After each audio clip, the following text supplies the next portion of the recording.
Question 8 देखते हैं बेटा। ए आई जे जो मैट्रिक्स है उसके ऑर्डर हैं एम और N, is a square matrix if, यदि स्क्वायर मैट्रिक्स होगा तो बेटा number of rows and number of column दोनों क्या होंगे, इक्वल होंगे। इसका मतलब M is equal to N, जो हमारा सी जो है आंसर ये करेक्ट है, 8 का सी। अब देखते हैं 9th question. Which of the given value of x and y make the following pair of the matrix are equal, कौन सी वैल्यू रखें जिससे ये जो हो जाएं इक्वल हो जाएं। अब देखता हूं इसको सोल्व करने के बाद ही हमारे को पता चलेगा। लेट ए 3x प्लस 7 और 5y प्लस 1 और 2 माइनस 3x, ये तो मेरा ए ले लिया और बी भी मैंने ये मान लिया है, इसको सेकंड को 0 8 और y माइनस 2 और 4। बेटा मेरे को ये इक्वल वो करने हैं, a is equal to b. Let या इफ मेरे को ये प्रूव करने हैं, ये मेरे को करना है यहाँ एक्स वाई की क्या वैल्यू रखूं जिससे ए और बी क्या हो जाएं, इक्वल हो जाएं। तो मैंने पहले लिख दिया ए और बी यदि इक्वल हैं तो क्या करेंगे, कंपेयरिंग कोरस्पॉन्डिंग एलिमेंट्स। देखो ये 3x plus 7 is equal to 0, यहाँ से 3x इज इक्वल टू -7 और x इज इक्वल टू -7/3। ठीक है बेटा, यहाँ से इसको देखता हूँ सेकंड में, y plus 1 is equal to 8, तो y is equal to 8 minus 1 7 हो गया। यदि बेटा इसको भी देखूंगा तो यहाँ भी x की सेम यही वैल्यू आएगी। देखो 2 minus 3x is equal to 4, तो -3x is equal to 4 minus 2।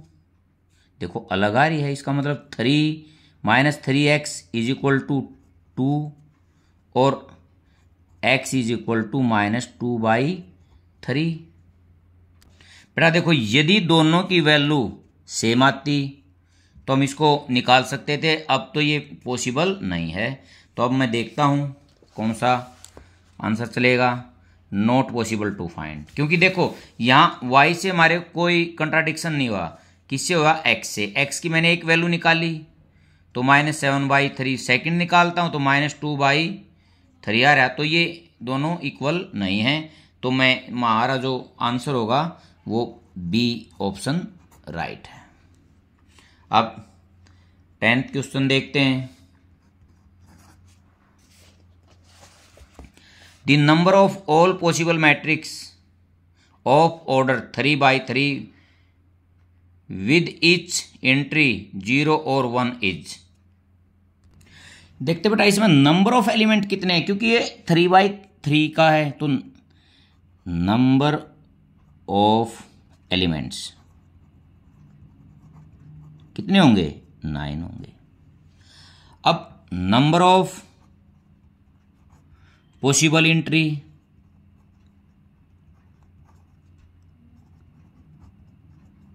देखो बेटा इसमें कितने एलिमेंट्स हैं, 2 हैं, 0 और 1, 2 हैं।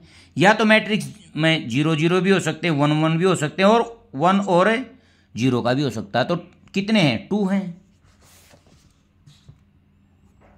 ठीक है बेटा, तो इसका एक फार्मूला होता है number of element, number of possible entry, और इसकी पावर होती है नंबर ऑफ एलिमेंट्स। इससे हम ये निकाल सकते हैं बेटा कितने पॉसिबल मैट्रिक्स बनेंगे हमारे, नंबर ऑफ पॉसिबल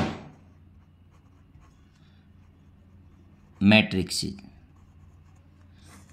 ठीक है, नंबर ऑफ पॉसिबल एंट्री की पावर नंबर ऑफ एलिमेंट। देखो यहां कितनी एंट्री है 2 और पावर कितनी है 9, और 2 की जब मैं पावर 9 करता हूं तो 512 आ जाएगा।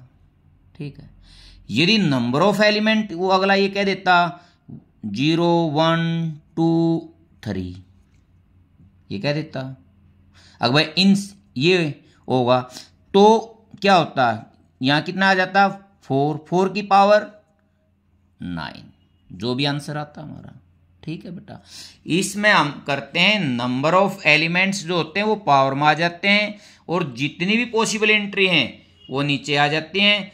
तो यहां कितनी थी पॉसिबल एंट्री 2, और 2 की पावर मैंने कितनी कर दी 9, और 2 की 9 करता हूं तो 512, जो डी इसका ऑप्शन है हमारा वो राइट आंसर है। इसको इस प्रकार हम करेंगे बेटा, ये क्वेश्चन को चेंज भी कर सकता है, नंबर ऑफ पॉसिबल एंट्री को चेंज कर सकता है, नंबर ऑफ एलिमेंट्स को चेंज कर सकता है। ये 3 का था तो 9 हो गए थे, 3 4 का भी हो जाता तो यहाँ 12 आ जाता। ठीक है, तो इसको मैं इस तरह करूंगा, नंबर ऑफ मैट्रिसेस जो निकलेंगे, नंबर ऑफ पॉसिबल एंट्री उसकी पावर नंबर ऑफ एलिमेंट्स, इससे जो पावर करने के बाद जो टोटल आंसर आएगा वही नंबर ऑफ पॉसिबल मैट्रिसेस होंगे। बेटा आपको वीडियो पसंद आई हो तो मेरे चैनल को सब्सक्राइब करना और वीडियोज़ को लाइक करना। Thank you.